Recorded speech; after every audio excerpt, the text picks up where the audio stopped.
સુરતમાં world laughter ડેના નિમિત્તે હાસ્ય મેવ જયોતેના કાર્યક્રમનું આયોજન કરવામાં આવ્યું હતું।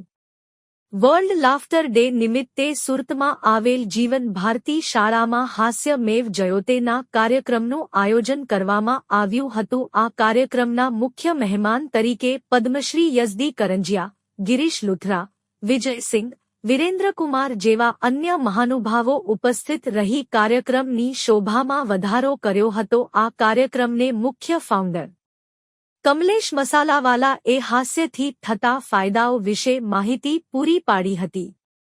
આ કાર્યક્રમમાં મોટી સંખ્યામાં લોકો જોડાયા હતા અને કાર્યક્રમને સફળ બનાવ્યો હતો। રિપોર્ટર સુનિલ ગાંજાવાલા, સુરત।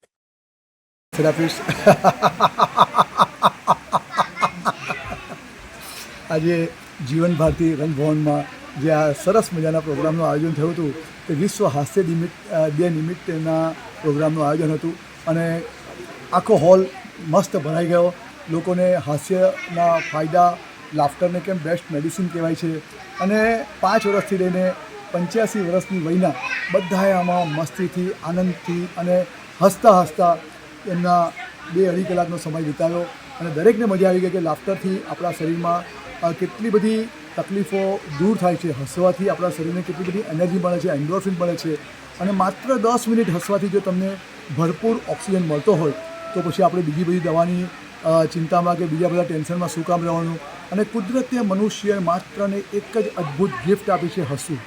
તો જો આપણે એનો ઉપયોગ સતત કરતા રહીશું ને તો હું આટલા મારા 25 વર્ષના અનુભવમાં એટલું ચોક્કસ કહી શકું છું કે આપણે 95% બીમારીના શિકાર થતાં બચી જશું। બિકોઝ કહેવાય છે કે આપણા માનવ શરીરમાં ઓક્સિજનની ઉણપ હોય છે ને, કમી હોય છે ને તો આપણે મોટે ભાગના બીમારીના શિકાર થઈ ગયા છે, જે આપણે કોવિડમાં પણ બધાએ અનુભવ્યું છે।